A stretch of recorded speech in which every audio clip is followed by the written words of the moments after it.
Realmente é um prazer, uma honra, convite do Baba Mário, estar aqui falando sobre Jurema, que é algo que realmente me excita a falar, né? Eu venho de uma cidadezinha do interior da Paraíba, chamada Alhandra, que para muitos é o berço da Jurema Sagrada. Historicamente é dali que começa as maiores concepções, as maiores famílias de Catimbó. Assim como o candomblé, assim como algumas religiões de terreiro, a Jurema descende de famílias, né? De concepções, de tradições. Então a Alhandra ela pega o viés da concepção do começo, do que se passa de pagelança para o que nós conhecemos hoje como Catimbó, ou como comumente chamamos de Jurema Sagrada, né? É muito comum as pessoas, eu sou da Jurema Sagrada. E pode causar a confusão para quem não conhece de fato o culto, porque Jurema é apenas uma das plantas ou das concepções sagradas que nós cultuamos dentro do Catimbó, né? Angico, Jucá, a aroeira, o junco, a própria Jurema e várias outras plantas do nosso Nordeste fazem parte desse universo místico que é o Catimbó. Concepção que migra das aldeias indígenas com a catequização forçada dos índios e vai para a cidade, para o meio civil, tendo suas modificações, é claro, para que pudesse se adaptar e para que a gente continuasse cultuando o que nós chamamos de encantado. Concepções como cruzeiro, como cachimbo, como a própria tronqueira, né, que seria um resquício ou um pedaço do tronco da Jurema, que é muito comum dentro dos terreiros de Catimbó hoje em dia. Mas aí temos que pegar do começo da tradição, do começo de como surge o Catimbó, né, dentro das cidades, com a perseguição, né? Era uma perseguição desenfreada. Devido a essa perseguição, muitas práticas tiveram que ser modificadas para se esconder no meio da cidade. Conhecemos a Jurema de mesa, que era uma concepção que usava-se para se enganar a volante na época, onde dois juremeiros sentavam cada um à ponta da mesa, colocavam uma taça, um príncipe, como é comumente chamado, e uma sineta, ao invés de maracá. A sineta servia para abalar o encantado, para servir como êxtase sonoro. E se, devido a alguma denúncia, alguma perseguição, a volante adentrasse aquela casa, nada poderia comprovar a prática de bruxaria ou uma prática pagã, como era considerado o Catimbó, porque haveria apenas 2 copos numa mesa e a sineta, que era usado naquela época para que servisse a comida à mesa. Então havia uma forma de se camuflar nesse meio. A Jurema de chão, que era feita dentro da mata, não usava o maracá, ou quando se usava a altas horas da noite, somente o maracá e a palma da mão. Foi outra forma de se esconder da volante. E mesmo estando no meio civil, dentro da cidade, eles adentravam a mata para cultuar dessa forma e não ser pego, porque a represária da época não era somente a prisão, né? Muitos juremeiros foram mortos, foram espancados até a morte, e também era negado socorro em hospitais e também eram proibidos de ser enterrados em cemitério. Então a Alhandra ficou conhecida como, em Alhandra tem o cemitério dos mestres. Lá no Acais tem o cemitério dos senhores mestres. Na verdade não é, isso não é uma verdade profunda. O que acontecia muito dentro de Alhandra é que quando os juremeiros morriam, eles eram enterrados no que eles tinham de propriedade, em casa, no quintal, na lavoura, e para que não ficasse perdido a demarcação do local onde aquele ente querido for enterrado, se plantava um pé de jurema em cima, né, como demarcação, como forma de marcar aonde o meu ancestral, meu ente querido foi plantado, foi enterrado. Também com a analogia de que a árvore plantada em cima seria futuramente um portal para que eu tivesse acesso àquele ancestral, né? Se estamos num culto onde vemos que árvores sagradas são portais para cidades espirituais, Logo, se eu planto uma árvore sagrada em cima de onde um ancestral meu foi sepultado, futuramente aquela árvore será de acesso ao meu ancestral. Então é muito comum ver em Alhandra, numa localidade vizinha chamada Estivas, as famosas cidades de Jurema. Seriam vários pés de Jurema que compõem a cidade, cada um batizado, consagrado para um encantado, para um mestre. E em algumas situações eram encantadas e consagradas com mestres enterrados debaixo dela. A última cidade de Alhandra, a última cidade de Jurema, que faz parte no município de Alhandra, é a que a minha avó deixa. Né? Minha avó falece na década de 80, né? E deixa a última cidade de Jurema. O pé de Jurema mais novinho lá tem 22 anos. E o mais antigo tem mais de 77. Então são hoje 11 pés de Jurema, seriam 14, mas 3 foram ceifados de forma criminosa. E hoje nós resguardamos o último espaço histórico que resguarda pés de Jurema e concepções da Jurema antiga, do contexto catimbó da era do Acais, que é outra controvérsia hoje dentro do culto, outra concepção que se perdeu bastante, porque a família do Acais ela se esvai. Né? Eu falo família carnal, sanguínea. Quando pegamos o viés de todo esse preconceito, de tudo isso que a Jurema passou, né, de toda essa perseguição, aí começam as modificações para que o culto pudesse chegar hoje aqui, como estamos falando. Até 10 anos atrás era quase impossível você ver alguém falando de Jurema de forma tranquila. Ter pessoas querendo escutar sobre Jurema. Isso era quase que impossível. Dentro de todas as modificações, a Jurema começa a partir do espaço aberto da própria natureza para dentro de um salão, para dentro de uma casa. E como vamos cultuar a árvore agora? Já que somos proibidos de tê-la. Né? Quem plantava um pé de Jurema, a polícia ia lá e me obrigava a cortar. Então, como é que eu vou fazer? Como é que eu vou cultuar meu encantado agora? Como é que eu vou sentar meu mestre? Como é que eu vou ter um ponto de acesso ao encantado que trabalha comigo, que me orienta? E aí foi quando houve toda a modificação dentro do culto. O que seria uma árvore virou um tronco dentro de um guidar, e tivemos que, dentro da nossa sapiência, procurar um meio de dar força àquele pedaço de tronco, de dar significado àquele pedaço de tronco, de dar fundamentação àquele pedaço de tronco. Né? Então, novamente, a Jurema passa por essa modificação até chegar ao que nós conhecemos hoje comumente, que é a Jurema de toque, que é o toque, é batido.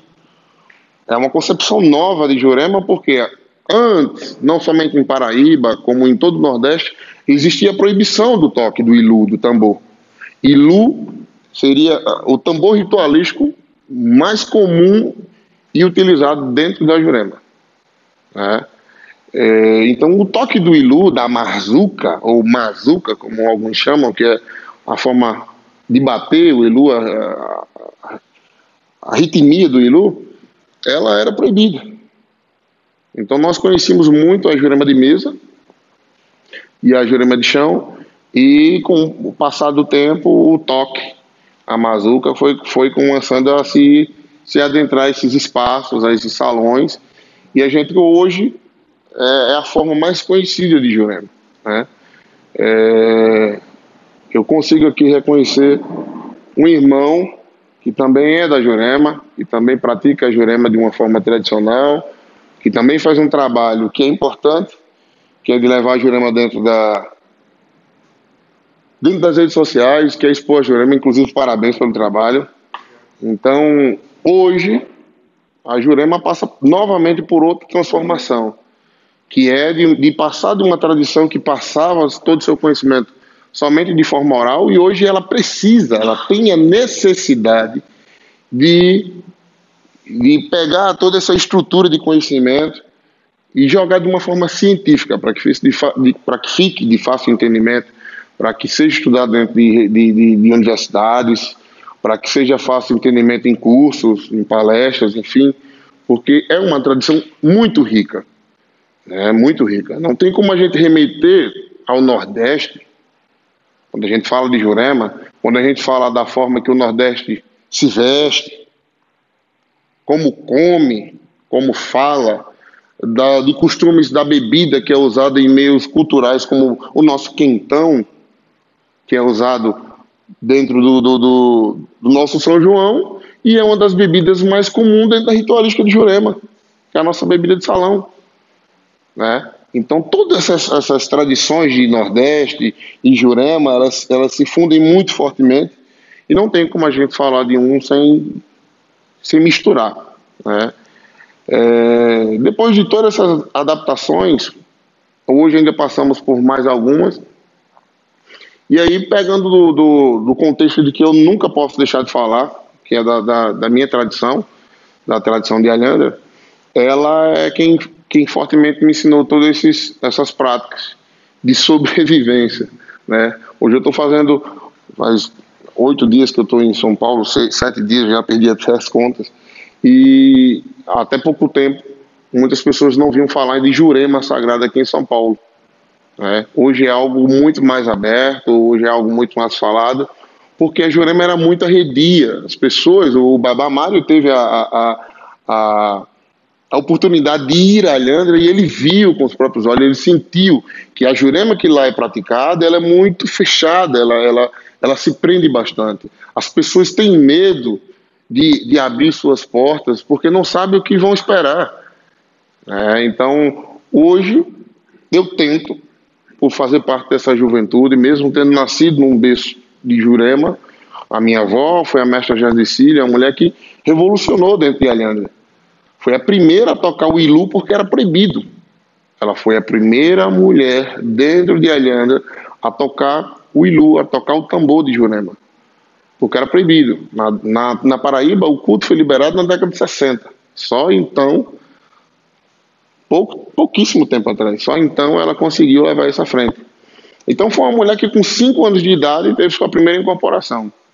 Para a época era algo anormal, era algo de outro mundo. E aí sofreu preconceito, foi perseguida, foi tida como louca, né? Até que um mestre chamado Manuel Severo, um homem, um juremeiro da época, que chegou à casa da minha bisavó e disse: bem, eu sinto informar que sua filha não é louca. Por mais que a sociedade imponha isso, sua filha não é louca, sua filha é médium, e eu lhe peço com toda a licença para cuidar de sua filha. Na época, minha bisavó não tinha outra escolha, não tinha mais o que fazer e queria que a filha voltasse sã, né? Porque para a época a mediunidade ou incorporação era algo de insanidade, estava ligado à insanidade, até mesmo a possessão de algo ruim. E foi passada essa doutrina à minha avó com 12 anos de idade, ela já tinha percorrido os caminhos que um primeiro percorre, e trabalhou unicamente e exclusivamente para Jurema até o último dia de sua morte e sua vida. Trabalhou sempre para Jurema, não fez nada além disso. Foi conhecida internacionalmente nesse meio, mas era uma mulher analfabeta, não sabia escrever, não sabia ler, e mesmo assim revolucionou dentro do que ela pôde, dentro do culto. Levantou, ergueu uma cidade de Jurema, manteve de pé, cultuou até o último dia de sua vida e deixou esse legado para a gente. Então, quando eu nasci, essa tradição já estava na família há muito tempo. Toda essa prática tinha sido herdada pela minha mãe, que foi a sucessora, né? Minha mãe que resguardou todo esse instrumento litúrgico, todo esse espaço. E aí, eu, logo cedo, levei à frente. Hoje estou com 26 anos. Já estou quase há 10 anos à frente da casa, juntamente com a minha mãe. E é o que nós fazemos. Catimbó, queimar mato. O ato de queimar mato. Uma palavra tão simples, mas que no nosso cotidiano, ou pelo menos no entendimento da maioria, é algo negativo. Quando falamos de palavras como macumba, como catimbó, sempre tem uma conotação negativa em torno. Mas vem do tupi-guarani, que quer dizer queimar mato. Quando o europeu chega até as aldeias, que vai catequizar os índios e estão fazendo uso do cachimbo, se pergunta o que seria isso. Catimbó. Estamos queimando mato, queimando erva cheirosa.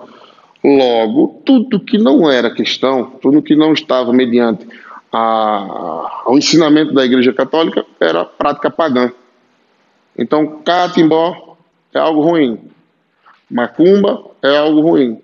E isso foi passando os anos e foi sendo colocado na nossa sociedade como algo ruim. E hoje, uma palavra tão simples, da nossa língua originária, o tupi, que quer dizer que marmato pode ser explicado em pouco tempo, né? Então, eu particularmente adoto o termo catimbozeiro e catimbó na minha religião, porque dentro do nosso culto é impossível, ou basicamente 99% de todas as práticas vai o uso da fumaça e do fumo, e das ervas, do sangue das ervas. Não tem muita lógica esse o cortar desse termo. É necessário que a gente estude e vá a fundo para que entenda. Como eu expliquei, Jurema Sagrada é um nome comum da prática do catimbó. Mas não temos só a Jurema como árvore sagrada. Ela pode ser e é uma das mais conhecidas dentro do culto do catimbó. Mas não é a mais importante, né? Não vamos desmerecer as outras para colocar a Jurema como a árvore central do culto, né? A conotação de Jurema, por ser tão importante no culto, é devido ao seu vinho. O vinho enteógeno, que causa o transe dentro do culto, até mesmo nas aldeias, vem da raiz da Jurema preta, né? Que as pessoas até erroneamente associam que Jurema preta e Jurema branca é porque uma faz o bem e a outra faz o mal, mas isso é uma conotação completamente errônea. É pela concepção e a condição de sua casca. A Jurema preta tem uma casca mais escura, mais grotesca, e a Jurema branca ela é mais esguia, mais fina, ela tem uma duração de vida menor, tá? A semente dela é diferente, a flor dela é diferente, a base da semente dela é diferente e o uso litúrgico dela é diferente. Não se extrai vinho da raiz da Jurema branca. Sequer se consegue fazer um cachimbo com a Jurema branca, porque é uma árvore que não dá tronco muito grosso. A sua madeira, depois de seca, é fofa, né? Já a Jurema preta, não. A Jurema preta é uma árvore que cresce bastante, é arbusteira, tem bastante espinho, tem uma condição de casca grossa, onde é possível retirar dessa casca e fazer inúmeras coisas, desde banho, desde remédio medicinal, né? Então as pessoas fazem essa alusão de Jurema branca e Jurema preta de uma forma errônea, lembrando também que há vários tipos de acácia, há vários tipos de mimosa. No Nordeste pernambucano, no sertão pernambucano, conseguimos pegar um tipo de Jurema preta que é totalmente diferente da Jurema preta que conhecemos em Alhandra. Da Jurema preta, basicamente, mais comumente usada dentro da ritualística. Então, eu vejo até pessoas aqui de São Paulo que me mandam mensagem: Lucas, eu encontrei um pé de Jurema aqui na mata, e quando você vê, é uma acácia de fato, é uma mimosa, mas não é de fato a Jurema preta usada dentro da ritualística. Ela tem uma base de semente mais fina, né? Quando seca tem uma coloração amarronzada e é pequenininha a sua semente, bem pequenininha. É essa semente que comumente nas tradições, em alguma, se vai na pele do discípulo. Uma firmeza de força para o corpo, para que ele consiga ter força para receber o encantado que vai ser destinado a ele dentro da espiritualidade, né? Então, para que não fique muito extenso, eu gostaria de ouvir um pouco vocês, se tem alguma dúvida, né? Vamos lá. Mas se tiverem alguma dúvida de princípio sobre esse primeiro aspecto que a gente falou sobre Jurema, sobre a questão da perseguição aqui, tem uma pergunta, vamos lá? Eu tenho uma dúvida em relação à Jurema preta que você comentou, que é uma enteógena, ela possui DMT? Ela releva o transe? Sim, ela tem o DMT na sua composição de sua raiz, não de sua casca, mas na composição de sua raiz ela tem o DMT em grande quantidade, né? E devido à prática que é feita dentro das aldeias, o pajé ele escolhia a dedo algumas pessoas que ele via que espiritualmente estava apta para tomar o vinho, né? E essa beberagem era feita e dentro de um espaço fechado, dentro de uma liturgia, onde houvesse uma proteção espiritual, ele ofertava ao discípulo o vinho. E aí ele estava, logicamente, num processo de jejum, até para que aquela substância fosse absorvida mais facilmente pelo organismo, E aí ele sim começava a entrar em transe. Esse transe era intuído para que ele fosse até os ancestrais e trouxesse informações. Informações sobre erva, sobre magia, sobre, enfim, inúmeras situações. E o pajé que estava acordado e que não fazia o uso, estava ali para que, se aquele transe fugisse do controle, ele conseguisse retornar aquele discípulo daquele transe. Hoje, costumamos ver pessoas que usam ou de forma aleatória tentam fazer ou elaborar o vinho de Jurema. Algumas misturam a ruda da Síria, jagube, ayahuasca, né? E fazem isso, mas isso fere o sentimento religioso. Fere, porque dentro das práticas indígenas isso não se mistura. E não é tomado de uma forma recreativa. Há uma condição espiritual, há uma motivação, você se propõe a tomar mediante a visão do seu mais velho, do seu toyope, do seu cacique, do seu ancestral, e você toma com o propósito de estar ligado ao sagrado. Não é simplesmente assim, vou tomar, vou fazer. Será que eu tenho a condição de fazer? Será que o meu mais velho me dá a condição de fazer este vinho? Será que está mediante a fundamentação da minha tradição familiar? Então, eu vejo pessoas hoje que ensinam a fazer o vinho de uma forma que é fervida a raiz. Na minha tradição, o vinho não se ferve. Em algumas concepções de aldeia, imagina lá, vamos lá, Brasil 1500, chegada dos europeus. A prática da pagelança, os índios já estavam no Brasil, a Jurema já existia e toda essa prática já existia. Não tinha condição de ferver, de panela, de ir lá, não tinha. O vinho a raiz era retirada, era macerada e ela entra num processo de fermentação natural. Não sei se alguém aqui já bebeu vinho de Jurema, mas o vinho, quando ele está dentro da garrafa ou do receptáculo, ele fermenta, cria uma nata branca por cima e o gosto dele é altamente amargo e travoso. Então ele cria um processo de fermentação natural e era daquele processo, após aquele processo, fase lunar, dias, concepção espiritual que se tomava e se fazia. Hoje as pessoas misturam ayahuasca, a ruda da Síria, jagube, não porque o trânsito vai aumentar, porque vamos ferver, vamos fazer. Bem, hoje nós temos a condição de estudo, sabemos que a ayahuasca, a raiz da Jurema, são enteógenos e causam o transe, né? Mas está dentro do conceito espiritual é bem diferente, né? Então, é basicamente isso aí. Relacionado ao batismo na Jurema, o tomo da Jurema, qual são as diferenças dos dois, se puder falar alguma coisa, e o processo, o que você puder falar sobre o processo? O batismo da Jurema, ele nasce, é uma tradição que nasce com a catequização forçada. Só que a sapiência indígena ela é muito vasta. Para mim, eu acho que é uma das coisas que mais me encanta dentro do culto. O indígena ele é obrigado a se batizar. E é toda aquela concepção batismo cristã que todos nós conhecemos. Água benta, não sei o que, te batiza em nome de Deus. Tá? Então o indígena, bem, nós fomos forçados a essa prática e nós absorvemos essa prática. Um indígena mais velho era obrigado, era passado para que ele batizasse os outros índios em nome de Deus. Então ele disse, bem, eu vou batizar, mas eu vou batizar mediante o meu entendimento. Eu não vou usar água benta, eu vou usar o sangue das ervas, vou usar o sumo verde. As ervas sagradas que eu tenho, eu vou usá-las. Eu não vou usar a hóstia, nem o pão, nem o vinho. Eu oferto os meus ancestrais com a fruta, com a caça, com as raízes. Então é isso que eu vou ofertar. E aí eu vou batizar o meu discípulo, eu vou batizar o meu irmão de aldeia. E aí que nasceu o batismo de Jurema, né? Hoje está muito mais moderno, hoje nós recebemos o cachimbo lavado no nosso batismo, hoje nós recebemos um fio de conta mais fininho para nossa proteção, recebemos um príncipe, que é aquela questão de estar ligado à ancestralidade, da clarividência, da vidência. Antigamente não tinha isso, mas enfim, foi essa a condição de batismo que veio forçado em cima da aldeia, e o índio, com sua sapiência, ele coloca a seu favor.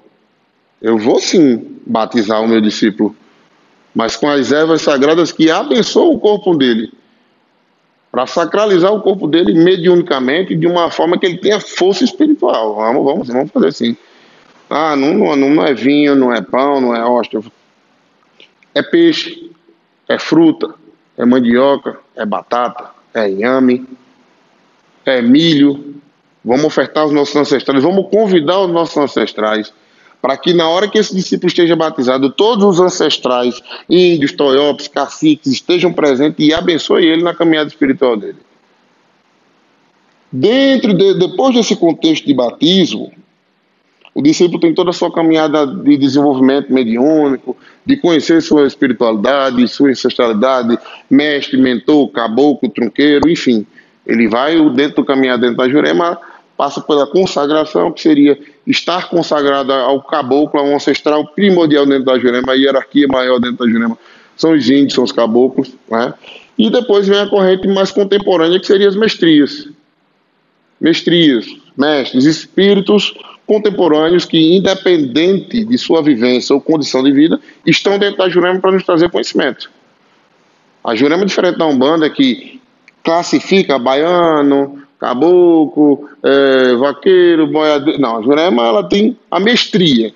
Dentro da mestria nós temos cangaceiros, nós temos maquinistas de trem, nós temos médicos, nós temos jangadeiros, nós temos benzedores, nós temos raizeiros, nós temos feiticeiros, nós tivemos cangaceiros que comumente dentro da história escutamos falar, como o próprio Curisco, como o Pilão Deitado e vários outros, né? Como o Zé Faísca. Algumas pessoas já houve histórias e relatos de trabalhar com o próprio Lampião, com a própria Maria Bonita. Então são espíritos do Nordeste que foram, através de toda essa sapiência, toda essa ciência, acordados dentro da tradição da Jurema e hoje trabalham.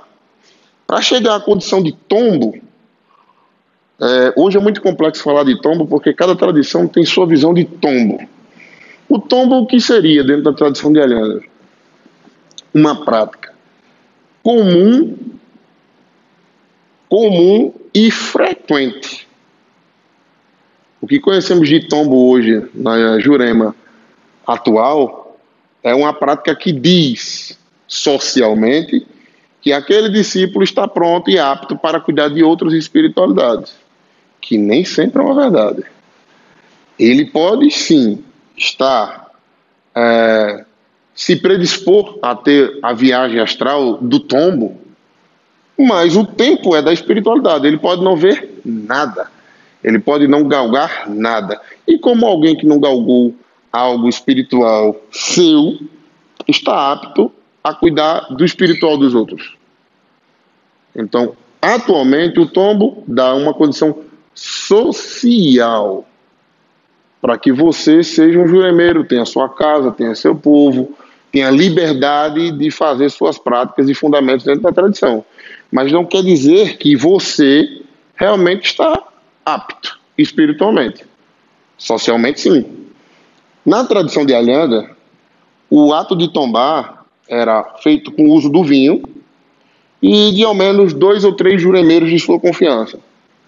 Você ia para debaixo do pé de Jurema, colocava uma esteira, estava em jejum espiritual. Isso está ligado à abdicação sexual, ao consumo de álcool, ao consumo de crustáceo, de carne de porco, de práticas negativas de bruxaria. Então eles entravam numa questão de retiro espiritual e deitavam. Faziam uso da beberagem e estavam ali com 2 ou 3 ou mais juremeiros ao redor, emanando energia, cantando, vibrando, até que ele entrasse num contexto de transe e viagem espiritual. Ao retornar dessa viagem, ele relatava o que ele teria visto ou não visto. Podia ter visto muita coisa, ter absorvido muita coisa, ou não. Então essa prática, para conhecer a espiritualidade, era frequente. O juremeiro estava fazendo isso sempre,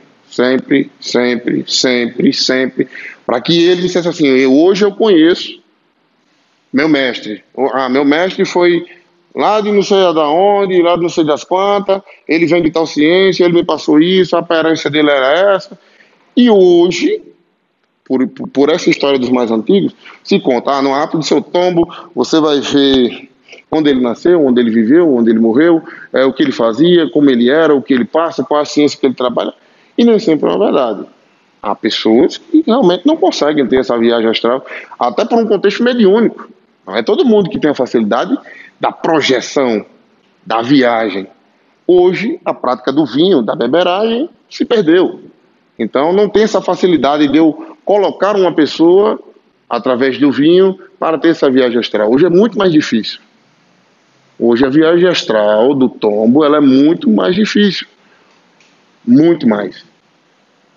Mas, basicamente, ele explicando, o tombo hoje seria se predispor a uma viagem espiritual, onde no término dessa viagem espiritual você vai relatar ao seu sacerdote o que você viu. Isso vai ser avaliado espiritualmente por ele, que é seu mais velho, e em seguida você receberá e será apresentado à sua irmandade, à sociedade, como um juremeiro, como uma pessoa que respeitou a sua hierarquia espiritual do princípio até o término e cumpriu todas as etapas que você deveria ter passado para, ao menos, ter segurança de levar a espiritualidade de outras vidas à frente, né? De cuidar, de zelar, de entender o que é um encantado, de como tratá-lo, de como doutriná-lo, de como doutrinar um discípulo, de como tratar um discípulo, de como agradar a espiritualidade, a ancestralidade. Entende? Então, tudo isso, basicamente, na nossa tradição atual, e se eu falo de uma forma geral de Jurema, você vai receber no ato do seu tombo. Todo esse direito, toda essa outorga, você vai receber no ato do tombo. Mas a diferença de juremeiro ou de batizado para tombado é gritante, né? O que não muda são os deveres. Mas a diferença de outorga é gritante. Bom, boa noite. Boa noite, meu irmão. Obrigado pela sua menção. Que é isso, eu que agradeço. Bom, eu fico até emocionado você relatando as questões da Jurema em Alhanda, né? Como meta espiritual da nossa Jurema, do nosso Catimbó. E eu estive em Recife, né? Estive em Olinda e inclusive meus rituais foram lá. E eu percebi que a maestria, né? A mestria é algo que dominou a cidade. E é algo que eu vejo constante em São Paulo também, né? É muito difícil aqui em São Paulo você ir num toque e ver um caboclo de Jurema. E ver um preto velho, que para a minha família é comum, né? E a festa se transforma em festa a partir do mestre. Acredito pela beberagem, pelo linguajar, pela pisada mais forte, isso, pela fumaça, né? Aquela coisa, até pelo linguajar. E eu queria ouvir um pouco de você, assim, né? Até onde as pessoas chegam da abertura da Jurema, né? E depois que abriu a Jurema parece que vira uma festa. Não tornando profana, mas é o que eu vejo. Eu vi lá também, né?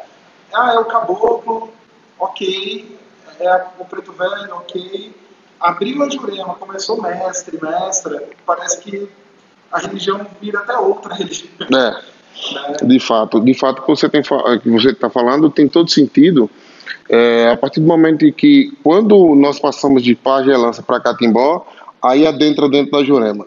A quimbanda, puxaria europeia, xamanismo, o catolicismo popular. Então, tudo isso gera uma miscigenação muito forte dentro do culto catimbó. Nós cultuamos Exu e Pombogira de uma forma parte reservada, mas cultuamos. Dentro da toda a nomenclatura do que nós chamamos hoje de toque de Jurema, é cultuado, é reverenciado, os pretos velhos, Exu, Pombogira, tudo isso está agregado ao nosso culto. Quando a Jurema parte de sua concepção de aldeia e vem para a cidade, essas práticas começam a ficar muito fortes. Muito forte, muito forte, muito forte, muito forte, muito forte. Quando chega a concepção de mestria, que, como eu falei, são espíritos mais contemporâneos, são espíritos que você consegue ter uma identidade. Você Até pela nossa vestimenta, é difícil o cara chegar aqui com um cocar, com uma lança, com uma maraca na mão. Você diz, não, beleza, respeito, mas a nossa identidade é mais próxima ao cara que chega com um chapéu na cabeça, que bebe, que fuma, que fala um linguajar mais despojado, uma mestra que tem uma concepção de sexualidade mais aflorada, que fala de uma forma mais doce, mais irreverente, mais brincalhona. Então, há uma concepção de atração por esse tratar, por essa forma, por essa ritualística, por essa forma de se apresentar. E aí, como o irmão tem falado aqui, hoje, dentro das práticas de Jurema, o público, quando vê essas formas se apresentando no ato da incorporação, eles entram num estado de euforia. Entra no estado de euforia. Quando ele vê toda aquela ritualística, todas aquelas cores, aquela vibração, aquele toque, aquele canto, eles entram em estado de euforia. E isso, se espiritualmente não tiver o controle, sai do controle, e o que era uma reunião espiritual acaba sendo uma diversão para os civis que vieram prestigiar, que vieram ver. E isso é um problema que nós, juremeiros, enfrentamos muito hoje. Porque as pessoas, quando adentram a uma ritualística como essa, às vezes ela, no estado de euforia, elas acabam extrapolando um pouco. E, infelizmente, alguns sacerdotes também têm extrapolado nesse nível, para que essa forma seja convidativa, para que atraia pessoas, ao meu ver, de uma forma negativa, porque trata a Jurema como um meio de atrair a facilidade, banaliza até mesmo a questão da beberagem dentro da Jurema. A bebida alcoólica, a cachaça, o cauim, a Jurema de salão, tem sua fundamentação para os encantados. Mas em alguns locais é servido como uma condição recreativa de convite e de bem tratar os consulentes ou os visitantes, que dentro de algumas tradições não é bem visto, né? E causa essa confusão desenfreada das pessoas tratarem o terreiro de Jurema, às vezes até como uma festa mesmo. A pessoa não está com nada que fazer, tá tendo festa de Jurema na casa de fulano e tal, eu vou lá. Por quê? Porque eu sei que vai ter toque, vamos cantar, vamos bater palma, vamos dançar e ainda vamos beber, né? E aí toda aquela introdução indígena morre, porque a presença do caboclo, ela traz uma serenidade, uma seriedade e uma informação indígena que não é atrativa. Não é atrativa. A pisada do caboclo, a forma do caboclo se expressar, a forma do caboclo se apresentar, a forma do caboclo saudar as pessoas, a forma do comportamento social do caboclo na gira, no terreiro, não é nada atrativo. Não é atrativo. Então as pessoas hoje acabam passando por cima dessa ritualística do caboclo, o saudando brevemente, porque é até uma afronta não saudá-los, já que dentro da hierarquia de ancestralidade é eles que vêm primeiro. Não há como, eu citei isso no convite anterior do Babamar e cito novamente, não tem como nenhum de vocês aqui, seja branco, preto, dizer que não tem uma gota de sangue indígena. É impossível. É impossível dizer, eu sou brasileiro, mas não tenho uma gota de sangue indígena. Como não? Foram os indígenas que foram e são donos de nossa nação. É a nossa ancestralidade primordial. Então não tem como a gente falar de Jurema enquanto sanguíneo, enquanto médium, enquanto cultuador, e não relembrar que a minha ancestralidade primordial lá do princípio são os índios. Não tem como pulá-los, mas hoje em dia as pessoas ignoram, modificam suas práticas, diminuem sua ritualística, para que seja asseverado essa condição mais atual, porque é mais atrativo e, falando de uma forma até de ego, é bem melhor eu trabalhar com um espírito que eu me identifico com ele que ele bebe, que ele fuma, que ele brinca, que ele dança, que ele se veste bem, ou particularmente eu acho que ele se veste bem. Que é outra discussão que dentro da Jurema eu tenho levantado bastante, é a questão da vestimenta. Eu vejo mestras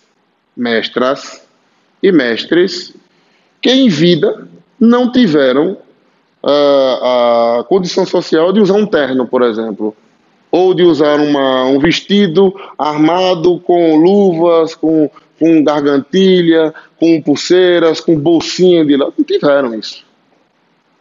É uma construção social europeia que no Brasil não deu, não se caiu. Então eu vou citar a Maria do Acais, uma mulher índia, década de 30. Maria do Acais morreu em 1934, a segunda Maria do Acais. Então imagina, uma mulher que falece em 1934, vamos colocar a década de 30. Imagine uma mulher do interior da Paraíba, de uma cidade que hoje tem 22 mil habitantes. Uma mulher que estava alocada numa área indígena e rural, se apresentar hoje, espiritualmente, com um vestido rodado, com peruca, com luva, foge totalmente da construção social desse encantado na época. Logo, se eu coloco essa indumentária, essa vestimenta sobre esse encantado, eu o desmereço socialmente, a sua história e estrutura, eu automaticamente vou estar passando uma identidade inexistente para ele, para aqueles que vão ver, e eu estou novamente ferindo o ancestral. Eu estou impondo a ele uma vestimenta, uma indumentária que não fazia parte dele. É a mesma coisa que dar uma chupeta a um homem de 35 anos. Ele vai dizer, bem, isso não me serve mais. Isso não me serve. No caso dela, ela diz, isso não me serve, isso nunca me serviu. Então hoje é muito comum isso dentro da Jurema. Eu trabalho com um guia espiritual, eu trabalho com 2 guias espirituais dentro da concepção de mestria. Um se chama Mestre Canito e o outro se chama Benedito Fumaça. E Canito foi um jagunço, um homem do sertão, firme, bruto, de uma época difícil. Adentrou alguns bandos de cangaço, desertou. Então você imagina a estrutura social que esse homem traz. Benedito Fumaça foi um maquinista de trem, comandou uma catita, como ele gosta de chamar, de Rio Grande do Norte até Mata Norte de Pernambuco, cruzava de Rio Grande do Norte, Paraíba até Pernambuco. Então é um homem que, dentro do seu trabalho, dentro do seu ofício, exigia coragem. Benedito Fumaça, em inúmeras situações, precisou ser um homem fora da lei. Ele ia contra os saqueadores. Era muito comum na época colocar pedaços de troncos para desviar o trem, para descarrilhar o trem, e o trem ser saqueado. Então, quando ele via isso, ele tinha que ser homem e muito corajoso na época, e isso é fora da lei, infelizmente. Em alguns momentos, precisava matar, tinha que matar. Precisava lutar, tinha que lutar. Há relatos que o Benedito Fumaça, algumas pessoas falam, né, os mais velhos falam, de que já tinha matado índio, entrado em briga com índio, pela sua catita, que era o que ele tanto amava. Então, são histórias que são passadas pelos nossos antigos e mostram e demonstram a construção social de um homem desse. Eu trabalho com o Benedito Fumaça hoje e posso dizer que, estruturalmente, ele é um homem nada sociável. É bruto, é firme em suas palavras, né? Tem um costume comum de ingerir o álcool, a cachaça, porque era uma recreação para um homem que estava ali dentro da locomotiva, né? E você remete a indumentária de um homem desse, de como viveu, de como se comportou, do que ele achava que era correto, do ensinamento social mesmo. Hoje a gente tem muito que aprender com eles, e eles conosco, né? O Mestre Canito, você para prestar atenção na construção desse homem. Mestre Canito, ele não trabalha comigo com camisa, regata e bermuda. E uma vez questionado, meu irmão questionou por quê, ele disse, na minha época Isso era samba canção, era cirola. O homem estava de cueca para a gente agora. Então ele vê como uma forma de desrespeito para com ele e para com as mulheres no recinto. Uma coisa que para nós é simples hoje, a bermuda, regata, é simples. Ele diz que a regata, o que nós usamos hoje, era a camisa de baixo da camisa de botão. Entende? Então você pode olhar e dizer assim, não, isso é besteira. Trabalhar de bermuda é besteira. Mas para a condição dele, enquanto encantado que volta com todos os trejeitos, costumes da época, isso é uma afronta. Ele está de cueca e está desrespeitando a ele e as pessoas ao local. Então eu, enquanto discípulo, sabendo da condição social dele, tenho que respeitar. Tenho que respeitar. Isso é estrutural, tanto da parte dele quanto da minha parte. Eu tenho que respeitar, tenho que entendê-lo. Né? Assim como ele também vai me entender. Alguém tem mais alguma pergunta? Boa noite. Em relação a você falou sobre teológico, né? Só se torna teológico quando está dentro de um contexto espiritual, religioso, mas tem também a questão química, que eu queria entender um pouco, por exemplo, para uma bebida que tem DMT, para ela poder ativar o DMT, precisaria, né, no caso da elástica, por exemplo, ter um inibidor de uma determinada substância ali. Por isso que algumas pessoas usam, erradamente agora eu estou falando, né, essa arruda da síria, etc., para ativar. Eu gostaria de saber se no culto tradicional de Jurema, essa ativação ela é feita também espiritualmente, pelo maracau, pela fumaça, se é uma ativação espiritual, ou se o vinho da Jurema por si só, ele já tem esse poder de fazer com que essa substância enteógena chegue, né, onde ela precisa chegar. Pronto, ótima pergunta. Dentro da Universidade Federal da Paraíba, eu estudava Ciência das Religiões.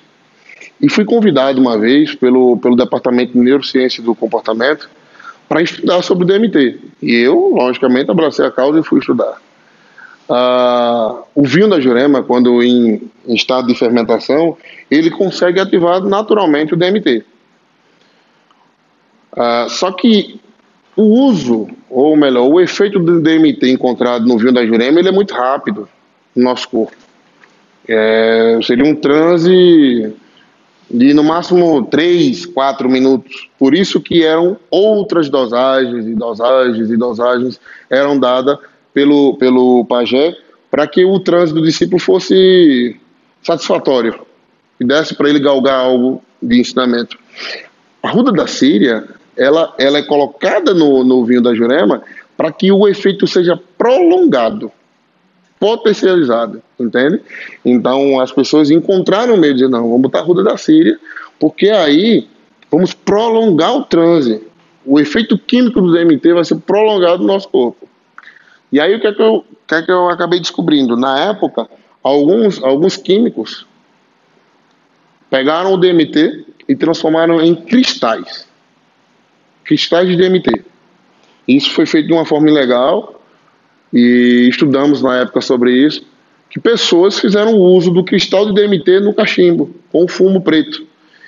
E o DMT foi tão forte, tão concentrado, que queimou os neurônios de uma condição de que não conseguiriam se regenerar.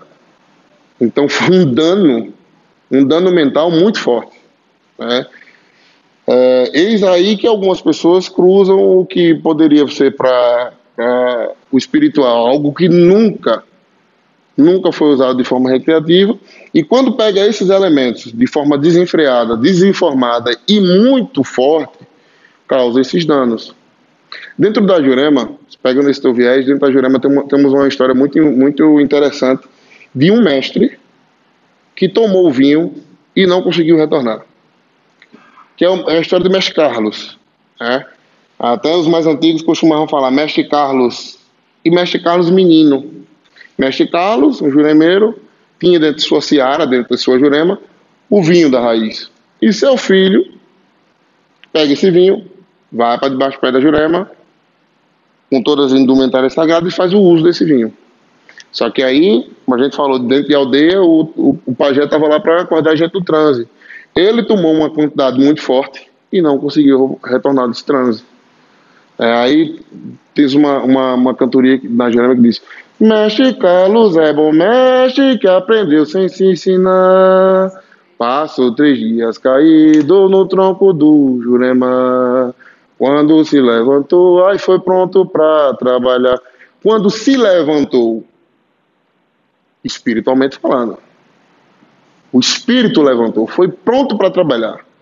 Acontece que os mais antigos contam que, ao estar perdido dentro da mata, o pai dele não sabia onde é que ele estava, o pai dele abriu uma sessão de mesa para descobrir onde o filho estava após 3 dias. E ele já vem trabalhando. Ele já incorpora. Então foi o que a gente não chama de morte isso, a gente chama de encantamento. Encantamento. Ele não morreu, ele se encantou. Ele teve uma viagem astral tão forte que seu perispírito, sua alma, sua ânima saiu do corpo e está até hoje sendo cultuado dentro da Jurema Sagrada.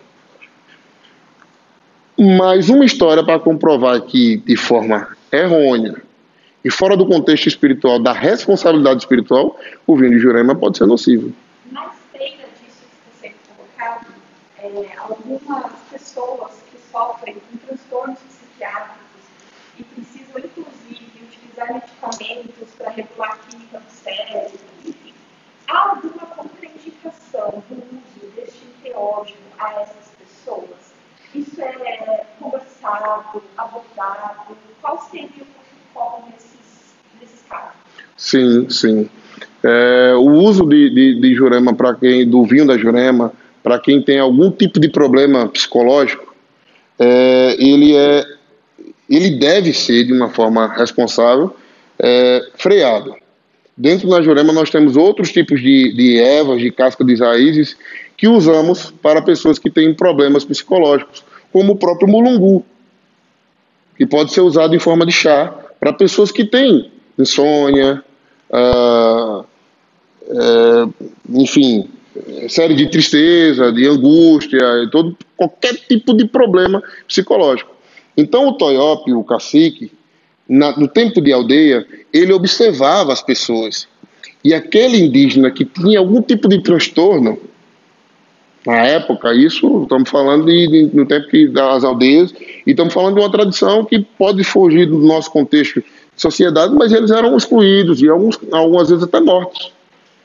Os que vinham trazendo uma deficiência, ou física aparente, ou mental, eles eram excluídos. Já existia essa ideia do transtorno mental? Sim, nessa época já... mas nessa época já existia, e até por uma condição de maldição. Então eles entendiam que aquela pessoa passava por esse contexto e estava amaldiçoada. Em algumas aldeias, há muito tempo, a condição da mulher que tinha gêmeos, ela tinha que escolher por um, porque acreditava que o outro não tinha alma, não tinha ânima, e poderia ser possuído por algum espírito ruim. E ele era enterrado vivo. Isso é história, isso é até duro para mim que sou juremeiro, mas é história, é ancestral. Eu busquei, estudei muito e vivenciei para entender esses contextos. Então, aquele que tinha qualquer tipo de transtorno psicológico, ele era afastado, muitas vezes abandonado em meio à mata, né? Até porque muitos transtornos só eram percebidos após a adolescência, quando aquele jovem iria passar por um processo de ritualística para se tornar um guerreiro, para caçar, para construir sua família. E aí era visto que ele não tinha condições. Ele não entrava na capacidade, ele não aprendia. Então, quando se sentia qualquer tipo de deficiência, e ao passar por vários processos de remédio, de beberagem e de busca espiritual, e quando via que de fato ele tinha um problema, ele era totalmente excluído. Totalmente excluído. Algumas aldeias até hoje em dia têm esse costume. Eu tive acesso a algumas pessoas que foram à Amazônia e foram aos locais mais restritos, que têm as aldeias menos acessadas, e até hoje eles têm essas práticas e eles não podem fazer nada. Eles veem a prática, mas por ser uma questão cultural, ancestral, eles têm que respeitar. Então, crianças que nascem com deficiência nas mãos, nos pés, uma atrofia, elas são, infelizmente, ceifadas porque eles acreditam que lá na frente ela vai sofrer, porque ela não vai poder caçar, ela não vai poder casar, ela não vai poder ter filho, ela não vai poder andar. E, lógico, na nossa sociedade hoje é fácil acesso a uma cadeira de roda, uma muleta, a qualquer tipo de adereço para que a mobilidade de um deficiente seja melhorada. Mas dentro da aldeia não tinha essa condição, não tinha essa visibilidade. E até hoje eu acredito que mesmo as aldeias que aceitem hoje, imagina só, as nossas aldeias sequer têm direitos básicos. E quem dirá ter uma assessoria à mobilidade, a um trabalho social em relação à deficiência mental, entende? Então, infelizmente, por ser uma prática ancestral, hoje, eu digo infelizmente porque para a nossa sociedade isso é muito forte. E até eu, como juremeiro, como neto de indígena, eu sinto, né, a nossa educação europeia, cristã, que foi enraizada na nossa nação, bem dizer no mundo todo, é muito forte e passa essa condição para a gente.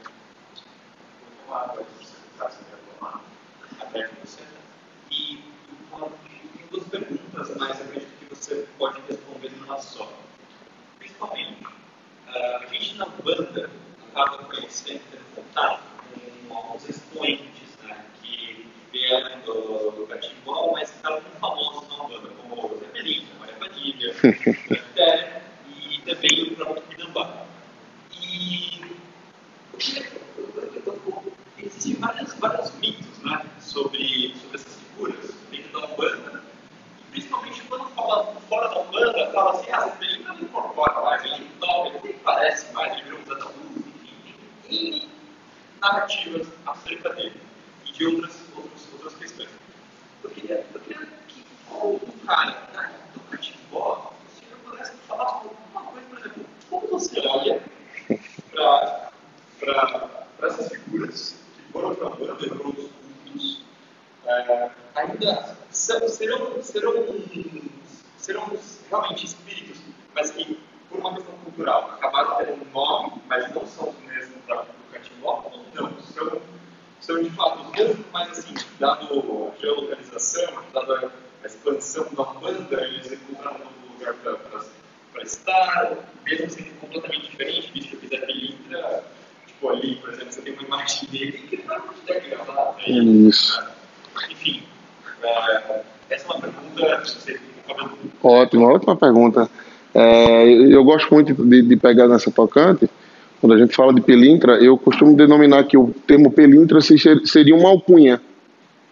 Seria uma alcunha. Eu sou Lucas Souza, vulgo Pilintra. Ex-Gabriel, juremeiro Gabriel, vulgo Pilintra. Mas, como assim, Lucas? Vamos lá. Na construção do Catimbó, temos Antônio Pilintra, Antônio Preto, Zé Pilintra, Zé dos Anjos e Zé de Santana, enfim, são vários que vai fugir da mente, que chegam no terreiro dizendo, sou eu, Zé Pilintra. Sou eu, Zé Pilintra. E muitos dizem, sou eu, Zé Pilintra, vulgo Zé de Santana, sou eu, Zé Pilintra, vulgo Zé dos Anjos, sou eu, Zé Pilintra, vulgo Antônio Preto Valente, sou eu, Zé Pilintra, vulgo Antônio Pilintra. Então, Pilintra se tornou uma alcunha. Dentro da Umbanda, nós conhecemos as entidades que se apresentam como Pilintra. Mas aí, historicamente, aí lá vai Lucas com chato estudar. Né? E na Umbanda, eu vi que existe não me recordo bem qual foi o autor, que denominou uma diferença até mesmo na forma de escrita. Porque na Jurema conhecemos Zé Pilintra. E na Jurema, Zé Pilintra. Na Umbanda, né? Zé Pilintra. Então eu não recordo bem qual foi o autor que colocou essa diferença. E aí ele fez uma viagem até o Rio de Janeiro e começou a pegar toda aquela identidade do Pilintra, do baiano, do terninho branco, da gravata, da boemia, da malandragem, né, que ficou em cima, porque quando a gente fala de Zé Pilintra na Umbanda, não tem como a gente tirar esse estereótipo, não tem como a gente tirar essa estrutura dele. Já o Zé Pelintra na Jurema, tem uma estrutura completamente diferente. Um linguagem arcaico, grosso, ora grosso, ignorante, ora brincalhão, mas uma brincadeira voltada à malícia, né? Um costume muito forte regional, então o uso muito asseverado de trocadilhos, de uma introdução forte com a questão da bebida, do machismo. É machista, é uma figura machista. É o homem que canta a mulher, mas sem saber se ela é casada ou não. É o homem que diz a forma que a mulher tem que se comportar, o que homem tem que ser homem, entende? É toda aquela estrutura do Nordeste que podemos ver naquela época e vemos até hoje. Se a gente estudar um pouco e ver a estrutura do Nordeste, né, dentro do seu mais afastado da sociedade, vamos ter aquela estrutura ainda porque é cultural. Vai passando de pai para filho, de pai para filho, de pai para filho, e aí vai. Então, a construção social dos dois é completamente diferente. Alguns autores, pesquisadores, historiadores, antropólogos, veem até diferença na escrita do nome.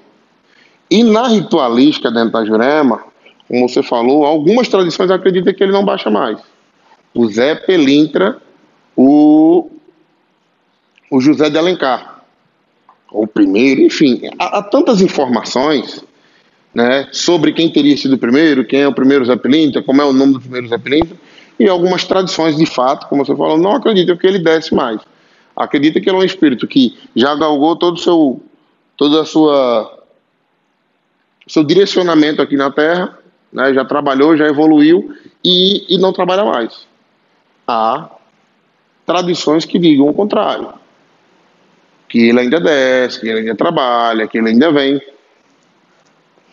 A minha tradição diz que, de fato, o primeiro Pilintra, aquele lá que puxa toda essa fama dele dentro do catimbó, não se faz mais presente, mas ainda é cultuado.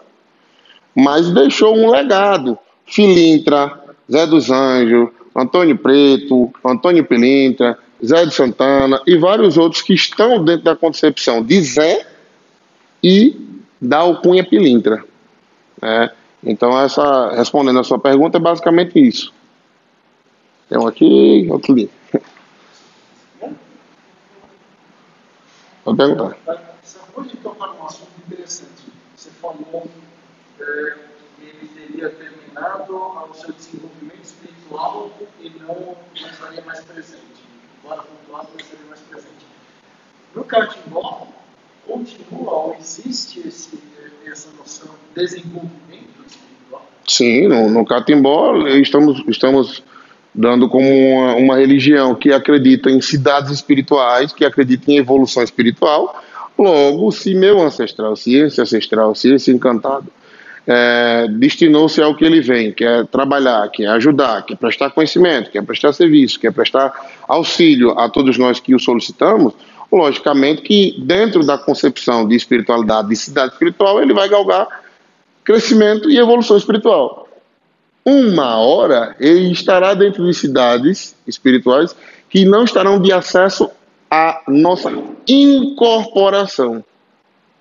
Ele vai estar lá, ele vai estar a nos auxiliar, auxiliar outros espíritos que adentrarão essas cidades espirituais, mas não estarão de nosso acesso para incorporação, basicamente. Mas ele está lá, podemos acessá-lo, podemos cultuá-lo e até devemos.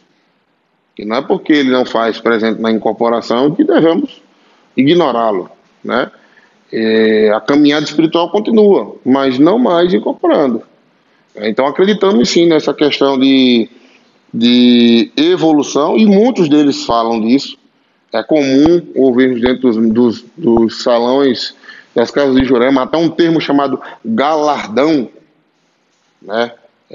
Está tomando galardão, ou um mestre que tem muito galardão, né? Que fala sobre a questão da afeição, de estar muito evoluído.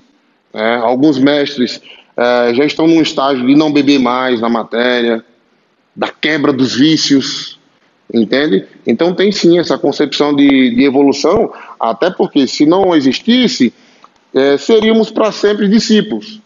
Mas nós, enquanto encarnados, passamos um processo de evolução, batizado, consagrado, sementado, até chegar ao tombado, e depois de um tombado vamos viajando espiritualmente, galgando, galgando, galgando, e espiritual da mesma forma, né? Passamos por essa busca incessante aqui na Terra, para que se, por hora, depois de nossa passagem, estivermos ou fomos convocados para uma dessas cidades espirituais, tenhamos conhecimento para passar, né? Algumas pessoas colocam a teologia cristã de que eles estão dentro dessas cidades porque pecaram, foram pecadores, e tiveram erros e estão para pagar. Outros não acreditam basicamente nisso, né? Isso é uma estrutura que ainda é bastante discutida, mas a questão da evolução é bem comum e se acredita muito dentro da Jurema. Acho que o outro rapaz ali. Boa noite. Vamos fazer duas perguntas um pouco parecidas. Quando você falou de cidades, né, aldeias, o que seria mais ou menos essa ideia de cidades altas, cidades baixas, centrais? Né? E uma outra pergunta na particular, mas o que seria o espigésimo? Porque para mim São Paulo ele chama de espigésimo, que é um cativozeiro, né, um mandeiro, um feliceiro, mestre de cidade. Vamos lá. Eu, no começo da nossa conversa, eu falei sobre alguns reinos e eu citei o nome de algumas plantas, né? Essas plantas serão portais para as cidades espirituais, que são inúmeras e acredito que ninguém consegue dizer quantas cidades espirituais existem e o nome de cada uma. Nós conhecemos algumas, mas enfim. Então, quando falamos de cidades espirituais, seria isso. Seriam, eu costumo, de uma forma científica, eu que já estudei ciência das religiões e que preciso, nesse meio, palestrar e falar e explicar de Jurema de uma forma que fique fácil, é a mesma condição de cidade, de uma cidade. Imagine uma cidade chamada Jurema. Imagine que tem uma cidade chamada Jurema. E isso seria o reinado. Ok?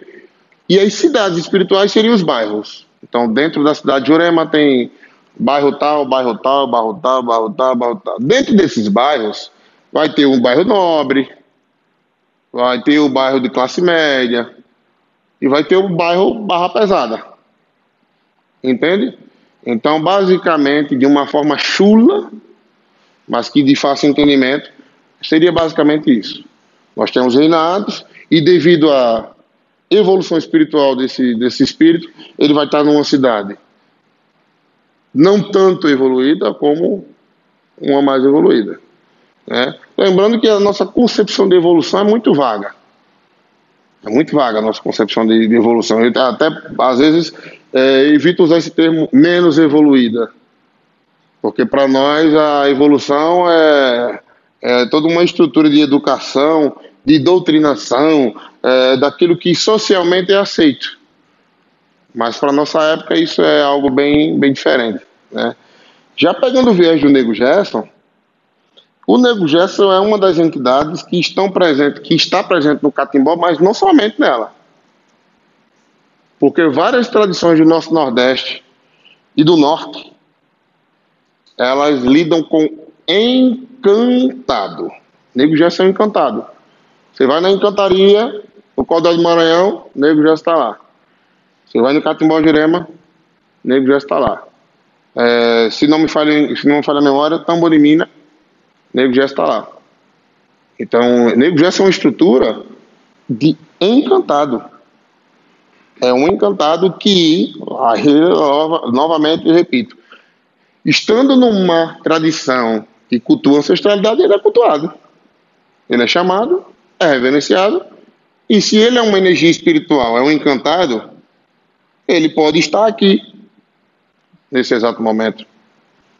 Ora, se eu sou um juremeiro, se eu sei como chamar ele, se eu sei como reverenciá-lo, se eu necessito do auxílio dele e eu chamo ele aqui não é uma casa, basicamente, de Jurema. É uma casa espiritual, mas não é uma casa de Jurema. Então, você vai dizer, mas Nego Gerson estava ali, o que ele está fazendo ali? É o que ele responde. Ele está onde ele é cultuado. Então, no Codó do Maranhão ele é cultuado, na Encantaria ele é cultuado, na Jurema ele é cultuado. Se eu te disser que eu sei a fundo a estrutura do Nego Gesto, eu vou estar mentindo. Eu sei que muitos falam Nego Gesto, príncipe da Nova Guiné, né, o nego velho, quimbandeiro, feiticeiro, mas eu não sei de fato, além dessa estrutura, dessa identidade que passam para ele, o que teria o Nego Gesto para oferecer. Eu não sei se ele tem conhecimento profundo sobre ervas, sobre, enfim, sobre direcionamento espiritual. Eu não sei, de fato, lhe explicar quem a fundo foi Nego Gesto. Mas o que eu posso dizer é que ele está, assim como Sibamba, assim como tantos outros que está dentro da nossa Jurema, de uma forma livre em alguns cultos que fazem parte do Nordeste e do Norte, né? Porque pega fama, foram estruturas que andaram bastante. O Pilintra ia do Cabo de Santo Agostinho a Alhandra. Muitas pessoas o colocam como de Alhandra, sendo de Alhandra, que isso também, mas é porque simplesmente o Pilintra, ele percorreu todo esse processo, toda essa região. Lá de Pernambuco, do Cabo de Santo Agostinho até Alhandra. E quem dirá outros estados, né? Eu não tenho uma historiografia de fato a fundo e correta e afirmativa de forma concreta de como se comportava o Pilintra, de onde ele se alocou nessa época, de onde ele andou, o que ele fazia, enfim, né? Então, essas estruturas, elas estão muito espalhadas aqui do nosso Nordeste. Eles andaram bastante, eles criaram raiz em outros estados, eles absorveram outras práticas, foram homens que foram conhecidos até dentro da própria estrutura espiritual. E aí, vamos lá, eu sou de Alhandra, da Paraíba, mas eu trouxe para cá um pouquinho sobre a estrutura de Alhandra e um pouco sobre a história de Maria do Acaso. Falei aqui vagamente. Então você já absorve isso. Que você já pega daqui de São Paulo e já leva para, sei lá, o sul do país, para Minas. E aí toda essa estrutura, quando chegar lá, se você é um cara que quer enraizar aquela tradição ali, ela vai ser enraizada, vai ser cultuada e todo aquele conhecimento vai começar a ser passado, perpetuado, quando você menos esperar. Uma estrutura que saiu da cidadezinha do interior de Alhandra, vai espalhado pelo Brasil. É o caso da Jurema hoje em dia, né? É o caso da Jurema, mas seria basicamente isso.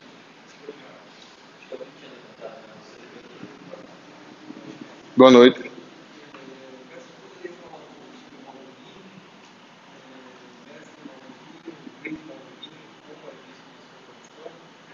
Poderia, sim. Malunguinho, estou até suspeito de falar de Malunguinho.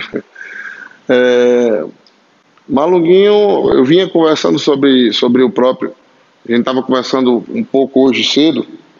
Malunguinho é uma figura muito firme dentro da Jurema e até mesmo dentro do nosso Nordeste, porque ele faz parte de toda uma identidade que vai muito além de espiritualidade e de religião, né? Malunguinho foram vários. Malungo, companheiro de estrada, enfim, e dominaram da Mata Norte ali de Goiânia, município de Goiânia já extrema com Paraíba, até Beberibe. Então foram homens que, novamente, Malunguinho é uma alcunha, tá? Tiveram eu sou José Francisco, sou Malunguinho. Por que eu sou Malunguinho? Porque eu estou adotando essa identidade de guerreiro, de homem, de lutar pela minha aldeia. Tiveram João Bamba, João Pataca, João Batista, foram nomes de Malunguinho. Historicamente registrado, houveram 19 homens procurados pela Avolante na época, né? E não era comum naquela época se oferecer dinheiro pela cabeça de um preto, de um escravo. Mas Malunguinho era oferecido. Por quê? Porque ele dava prejuízo, ele causava prejuízo. Ele era tido como bandido na época. Malunguinho tocava fogo no canavial antes da safra, antes da colheita, para dar o prejuízo. Hoje no Nordeste, quando se tem a queima da cana, que aquelas palhinhas vão caindo, aí as pessoas dizem, está caindo Malunguinho. Ah, tá caindo mesmo um de malunguinho nas casas. Mas é porque o pessoal sabia, eita, tá caindo a palha queimada? Foi malunguinho, tocou fogo. Né? Então foram guerreiros, quilombolas, já a parte da miscigenação do preto com o indígena. E aí vamos lá, se eu sou indígena, eu cultuo ancestrais. Eu sou preto, eu cultuo ancestrais. Malunguinho foi um ancestral meu que lutou pela libertação do meu povo, pela libertação do meu culto, pela minha liberdade, e foi um homem firme, viril, guerreiro. Ele vai voltar, ele vai ser cultuado. Mas olha só, se eu, dentro do meu trabalho ancestral, eu cultuo caboclos tronqueiros, bravos guerreiros, para proteger a minha reunião. É a concepção do Exu dentro da Umbanda, digamos assim, dentro do Candomblé. É aquele que vem para limpar, para gerar comunicação, para quebrar os empecilhos, tirar toda a negatividade. Então, dentro da Jurema, antes, sempre se cultuou caboclo tronqueiro, rei de Urubá, rei Canindé, rei Tupinambá, seu Pé da Negra, né? Trinca-Ferro e vários outros caboclos tronqueiros, caboclo forte, firme. Por que não? Esses homens, essas energias que vêm proteger o nosso terreiro, a nossa gira, nosso trabalho. Como o Malunguinho ficou muito famoso, e olha, veja só, pega ali dois estados importantes dentro do culto a Jurema. Ele pega divisa entre Paraíba e Pernambuco e pega basicamente toda a Mata Norte de Pernambuco. Então, todos esses dois estados têm a figura de Malunguinho como um guerreiro, tronqueiro, que protegia o povo, as aldeias e os negros, os pretos. Logo, vamos cultuá-lo. Ele será o nosso defensor. Se ele for em vida o nosso defensor, no pós-morte, no encantamento dele, ele voltará como nosso defensor. E aí hoje Malunguinho é cultuado no começo de uma gira de Jurema. No começo de um trabalho de Jurema, é cantado para Malunguinho na concepção de que ele venha quebrar, levar os embaraços. Você pega um ponto Malunguinho e faz. Malunguinho está na mata e eu aqui abrindo mesa. Flecha, flecha, meus caboclos, e traz meu ponto de defesa. Malunguinho está na mata com 60 batalhão. Flecha, flecha, meu caboclo, derrubar, botar no chão. Então todo pedido é para que Malunguinho quebre, derrube, bote no chão, proteja. Faz alusão a Malunguinho com vários homens, estando dentro de mata para a proteção do seu povo. Né? Toda essa estrutura de Malunguinho é como um protetor. E isso foi se passando. Mas, em Rio Grande do Norte, em uma das tradições de Jurema do Rio Grande do Norte, pega esse viés que eu estou falando, Malunguinho não chegou por lá. Quem é nosso caboclo tronqueiro? Quem é o nosso índio mais próximo que foi guerreiro? Rei Canindé. Então, lá em Rio Grande do Norte, é muito comum que Rei Canindé seja o primeiro caboclo a ser reverenciado quando se abre uma reunião de Jurema. Porque é a concepção e a conotação de caboclo índio bravo que era defensor, que era guerreiro, que protegia a aldeia. Hoje, Malunguinho está dentro do culto de Jurema Sagrada, principalmente Pernambuco e Paraíba, como uma entidade muito conhecida e reverenciada, mas há um ponto de ignorância sobre Malunguinho. As pessoas dizem, Malunguinho é o Exu da Jurema. Mas porque relativamente ele está como protetor, como proteção, mas usar esse termo Exu, Malunguinho, pode causar dúvida. Porque em várias tradições de Quimbanda, que lidam diretamente com os Exus e Pombogiras, você não vai ver Exu Malunguinho. Então é importante frisar. Malunguinho é tido e chamado de Exu na Jurema por ele vir com essa concepção de proteger, de quebrar, de defender, de fazer a proteção do culto. Mas nem todas as pessoas vão concordar com o termo Exu. Eu entendo que foi uma forma de tratar Malunguinho, de expor Malunguinho como um defensor. né, de colocá-lo na porta para a defesa do terreiro. Mas hoje as formas de estruturas de incorporação e trabalho de malunguinho seria na concepção de mestria, de mestre e de caboclo. São as denominações de manifestações que eu conheço de malunguinho até o momento. Mais alguma pergunta? Quem tem mais? Opa. Boa noite, mestre. Boa noite. Eu queria ouvir do senhor sobre a cosmovisão dentro da Jurema a respeito da reencarnação, né? O senhor mencionou que o Catimbó sofre influência católica por conta da catolização forçada, mas também sofre influência de magia europeia e espírita também, né? O senhor mesmo mencionou a questão do evolucionismo, usou a palavra perispírito mais cedo, que acredita em reencarnação, né? Então eu queria entender qual é a visão do Catimbó sobre a reencarnação, e se ela é uma dogmática, né? Quer dizer, se precisa acreditar na reencarnação para poder fazer o Catimbó. Não necessariamente precisa se acreditar na reencarnação para cultuar Catimbó, né? Até porque, quando a gente fala de Catimbó, a gente não fala de uma construção sólida, como esse pilão aqui, de um pilar único. Há vários pilares dentro do que nós chamamos de Catimbó e alguns não acreditam em reencarnação, né? Mas a tradição de Alhanda acredita, sim, numa condição de reencarnação, e tendo em vista que essa evolução, que foi questionada pelo irmão, é justamente para isso. Eu fui um homem que nem sempre andei de forma correta, a minha estrutura social me fez um carrasco, um matador, um feiticeiro, entende?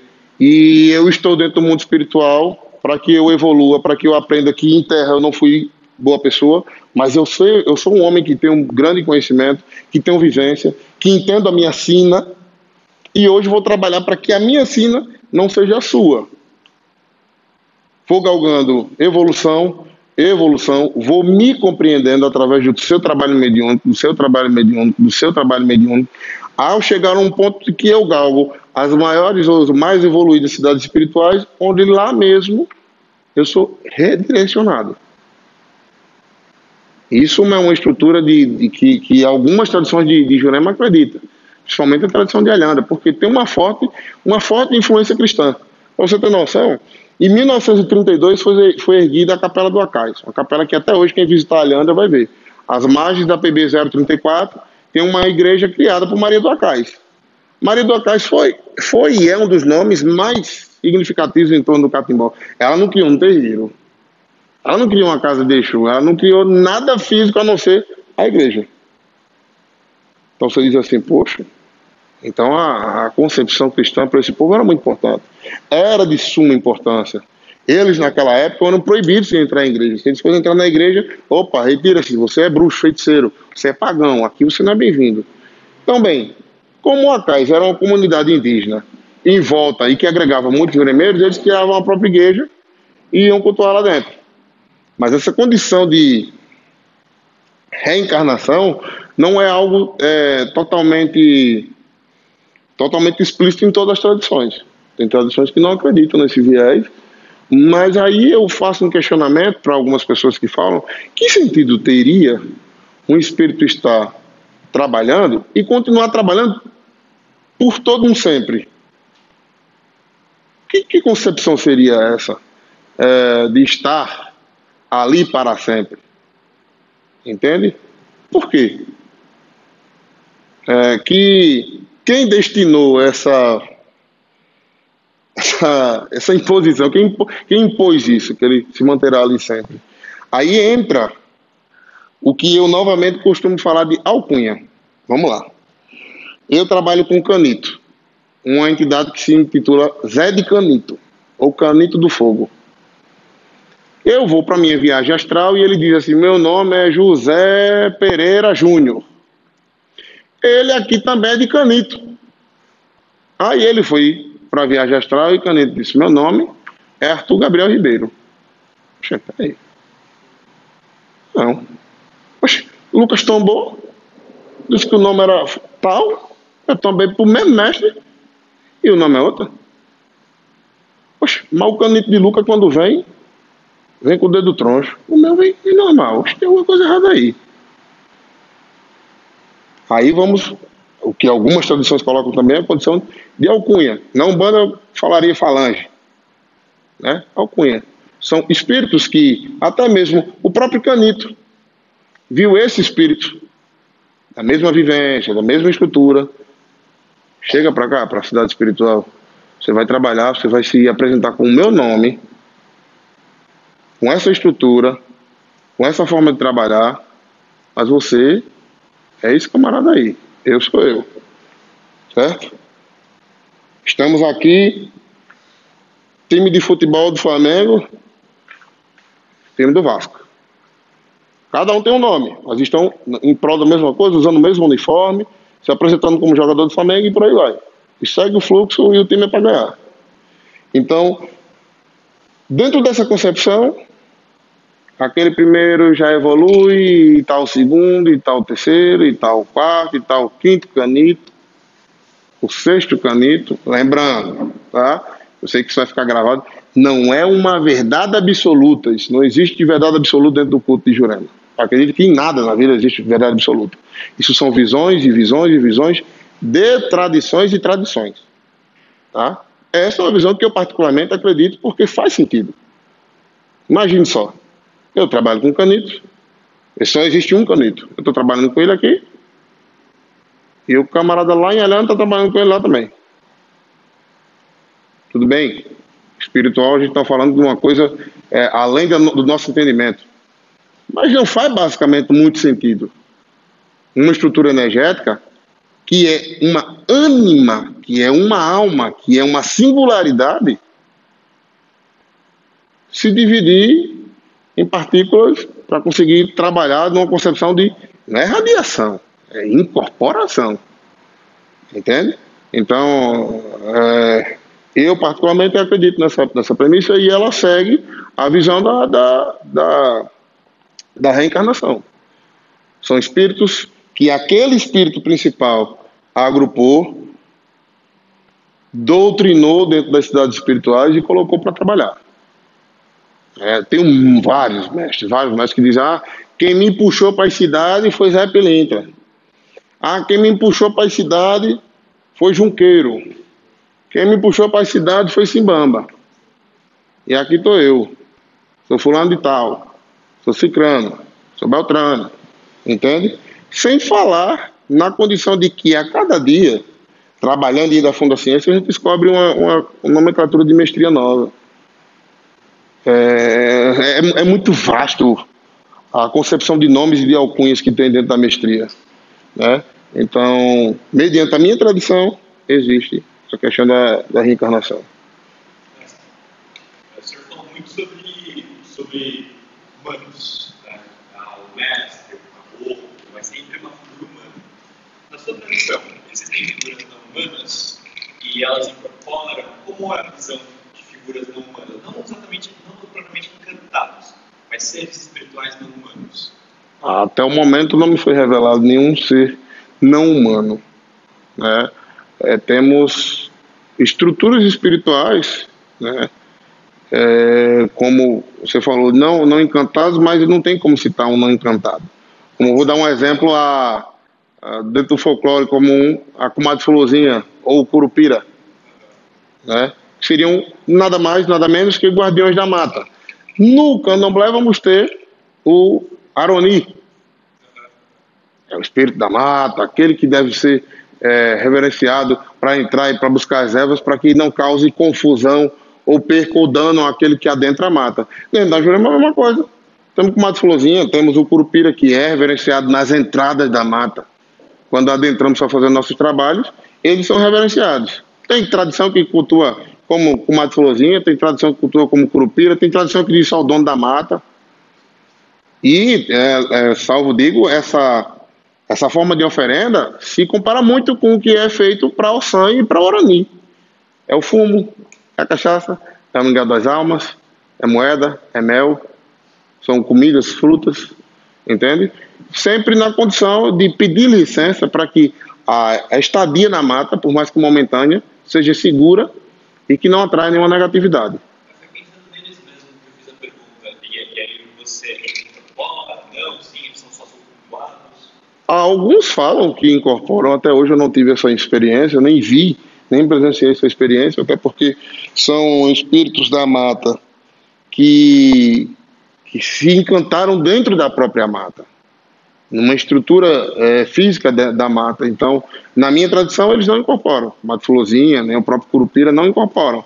São guardiões da mata, espíritos que estão ali para manter a ordem ou causar desordem naqueles que entram com a mesma intenção. Entende? Dentro da tradição indígena, você tem essa concepção de pecado. Tem a concepção que é certa, que é aquilo que você aprende com os seus antepassados, que passaram de pai para filho, e assim, dentro da engenharia, quando você fala uma ciência para trazer o certo ou o errado, existe essa condição de pecado ou cristianismo? Olha, isso é um tocante bem forte, porque sim, existe sim a concepção de pecado, que é errado, entende? Existe uma concepção até mesmo de, de como se comportar socialmente. Um sacerdote de Jurema, ele recebe pela própria espiritualidade como ele deve andar no mundo. Tem um livro na Jurema que diz assim, uma parte do livro: no Rio de São Francisco eu mergulhei, eu fui ao fundo, fui aprender ciência para poder andar no mundo.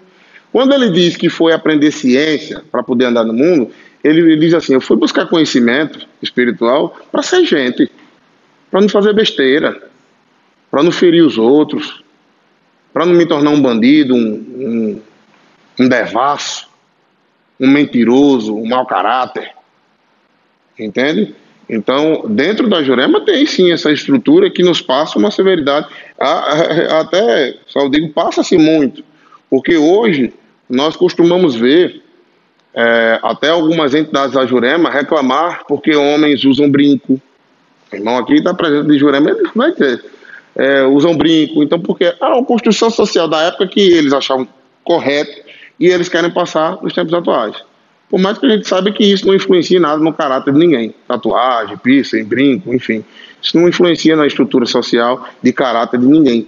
Mas dentro da Jurema, sim, tem a condição de pecado, do que é certo, do que é errado, do que deve ser dito, do que não deve ser dito, de comportamentos que podem ser agregados dentro do culto ou na sua vida social. Você imagina, eu faço sempre essa analogia. Não tem, dentro de uma questão de quebrando a barreira da hipocrisia, como eu ver um sacerdote, o meu sacerdote, uma pessoa que fora do terreiro é um devasso. Entende? Por mais que a gente queira julgar o espiritual somente, é impossível não observar também a conduta social daquela pessoa. Então, dentro da Jurema passa-se condições de pecado, de erro, do que é certo e do que é errado, não somente para que o espiritual tenha êxito, mas para que ele, dentro da condição de idealizador, de sacerdote, de padrinho, também tenha postura para orientar os seus discípulos, não somente quando estiver incorporado ou quando estiver no trabalho espiritual. Daqui, eu tenho ali Gabriel, que é meu afilhado, juremeiro também, tem o meu irmão aqui que é juremeiro, e eles vão poder afirmar, não somente como eu, que dentro da construção deles como juremeiros, eles estão lá para orientar, não somente em condições de espiritualidade. Algumas pessoas estão no decorrer da vida, em seu processo de amadurecimento, que isso é constante na nossa vida, e estão passando por situações que vão além de espiritualidade. E ele sabe que aquela condição, se não solucionada rapidamente, vai interferir no espiritual daquela pessoa. Vai interferir. Vou usar um viés aqui que é bem delicado. O uso de drogas. O uso de droga dentro da Jurema. Eu observo um discípulo meu usando droga. Ele pode chegar para mim, não, padrinho, mas é só um baseadozinho. Entende? Mas se eu socialmente não explicar para ele o que espiritualmente aquilo reflete dentro da Jurema, ele não vai evoluir. Aí vamos lá. Hoje ele está com baseado, amanhã ele pega 10, 15 gramas. E aí é preso. A falta de estrutura e de direcionamento do que é certo e que é errado, dentro da tradição que ele se encontra, permitiu que isso acontecesse, e aquilo vai influenciar diretamente na evolução espiritual dele. Diretamente. Né? Até também lidando com a questão energética. Se você pega esse cachimbo, e eu lhe dou esse cachimbo, aqui dentro, aqui nessa madeira, nesse cachimbo, vai ter um reconhecimento energético do que Lucas trabalhava, da energia do Lucas. Não é isso? Então, quando falamos de drogas, seja ela ilícita ou lícita, falamos de energia. É uma troca de energia. Ele está recebendo. E ele, como médium, como um espiritualista, como um juremeiro, como um discípulo, vai haver aquela troca. Vai haver aquela troca. E não tem como essa troca não influenciar no espiritual dele. Isso é um discernimento de certo e errado, de pecado, né? Porque o pecado é o errado. É só a concepção do errado, do que é errado. Essa concepção de certo e errado dentro da Jurema existe, e posso dizer que na maioria das vezes é ensinado de uma forma até involuntária. E eu, na minha adolescência, vi várias pessoas que estavam sobre erro e a própria entidade chegar e dizer: a minha matéria está cometendo esse erro, e aquilo me impressionou. Porque é difícil para nós, em sobriedade psicológica, afirmar nossos erros, nossos defeitos, nossos pecados. Mas quando em transe espiritual, em alguns momentos do encantado querer fazer a matéria, o discípulo se reencontrar espiritualmente, ele faz isso. Ele expurga todos os erros para que socialmente seja exposto e a pessoa tenha por obrigação de buscar uma solução para aquilo, ou parar de fazer, enfim. Só uma pergunta. Por exemplo, eu sou candomblé, mas eu tenho minha mãe é netinha, minha mãe ela vem catimbó, ela cultua até hoje. Por exemplo, eu posso me batizar ou ser participante de Jurema mesmo ou tem que ser? Sim, por exemplo, eu também sou sacerdote de candomblé, e as práticas não proíbem uma da outra, são distintas, né? Há sacerdotes de candomblé que proíbam, que acreditam que haja uma proibição, mas a Jurema, pelo contrário, ela não vê nenhum problema. Somos cultuadores de energias da natureza, somos cultuadores de energias de elementais, né? E não tem problema algum de você, como iniciada, de noviça, enfim, de ebome, de mãe de santo, dentro do candomblé, se iniciar a Jurema, não tem nenhum problema. Lógico, há alguns EWOs que você tenha, como um exemplo, o uso do mel, deve ser indicado e falado para o sacerdote para que isso não interfira em ambas as energias, logicamente. Já conheço pessoas que dentro da condição de vivente, dentro do candomblé tem o mel, mas na prática da Jurema não surte efeito físico nem espiritual. Então eu não tenho como asseverar isso a fundo, mas sei que a prática de ambos não interfere, sabendo lidar, logicamente, até porque enquanto candomblessistas estamos cultuando orixá, o vodum, em 15, e enquanto juremeiros estamos cultuando o que o próprio candomblé chama de egum, que seriam espíritos, divinizados ou não, ou encantados ou não, são espíritos, são almas de pessoas que já viveram, de ancestrais. Então, assim como cultuar normalmente, eu tenho vários, até o Gabriel também é sacerdote de candomblé, eu sou sacerdote de candomblé e trabalho na Jurema desde, 11 anos de idade, 12 anos de idade, eu estou a fundo dentro do terreiro. Hoje estou com 26, nunca tive nenhum problema por essas duas estruturas, não tem problema algum. Vou interrompendo, são 10h35. Eu queria agradecer a todos que vieram aqui hoje, em especial ao mestre Lucas. Só para observarmos A minha casa pugna pela tradição.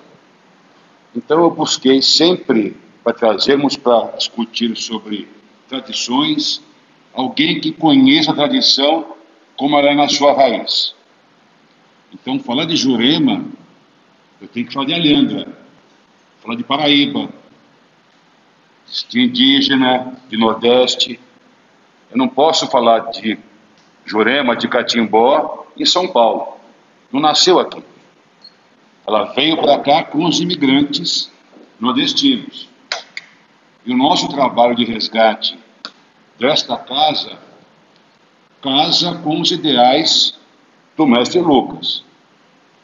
Eu estive em Alhandra várias vezes e só o conheci em 2019, porque ninguém lá também fala de Catimbó como ele fala, já misturado com orixá, misturado com várias coisas, que é o que eu não queria encontrar. Eu encontrei uma senhora lá, Dona Zita, que tem o mesmo pensamento que ele, de encontrar na Jurema a busca pelo mestre, da mestra, do caboclo e da cabocla. E é isso que nós pudemos oferecer nessa palestra de hoje. Então vou pedir, Lucas, que só faça por favor, 3 músicas, só para o pessoal não ir embora sem cantar um pouquinho. Eu vou, já que a gente vamos cantar um pouquinho sobre Jurema. 10h40 já. Vamos embora, vamos acelerar. Eu convido aqui meus discípulos, Gabriel e Suzana, para me ajudar aqui na palhinha. Meu irmão também que está aqui, que é juremeiro. Então vamos embora cantar pelo menos umas 2 toadas. Vamos lembrar de Malunguinho, que é quem desbravou, foi quem lutou para que a gente pudesse estar aqui hoje falando abertamente sobre Jurema, para que a gente estivesse aqui até vivo, falando sobre essa tradição. Então, que mata é essa que nela eu vou entrar, que nela eu vou entrar com meus caboclinhos. Essa que nela eu vou entrar, que nela eu vou entrar com meus... É do rei Malunguinho, é do rei Malunguinho, ando contrário a mim, porta de ferro, porta de ouro, eu dormirei. Ai, corra, Malunguinho, traga a chave do tesouro.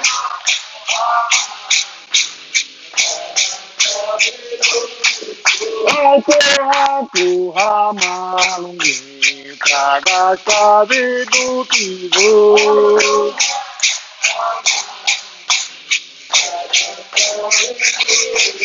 Ô, bonito, mapa. Onde cujo caperoba, tô miolo de juncá.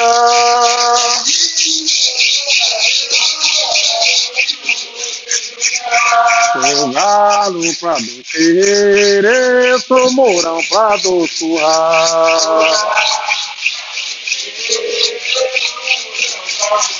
Onde cujo caperoba, sou nego vai fumaceiro.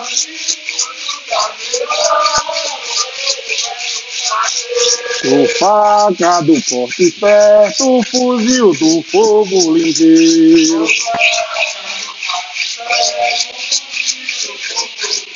Na rua da macaxeira, 7 vendas se fechou.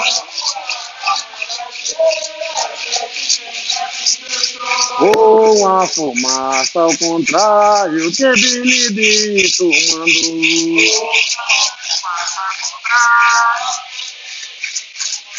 Telegrama corre no fio e o vapor corre na linha.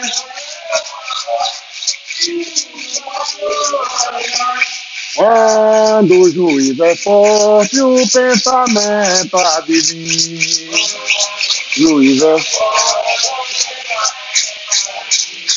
8% pra menino, que esse pau é maneleiro. Onde Benedito passa, só se vê o fumaceiro.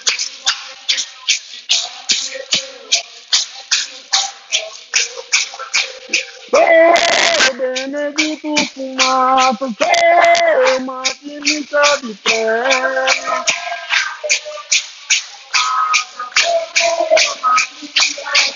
Eu fui passar no descarrilhamento, eu não tenho pena de passar ninguém.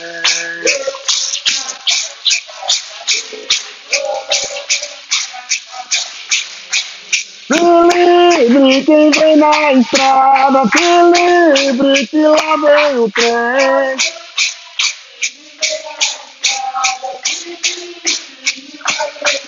Eu sou um mestre de beira de linha, não tenho pena de passar ninguém.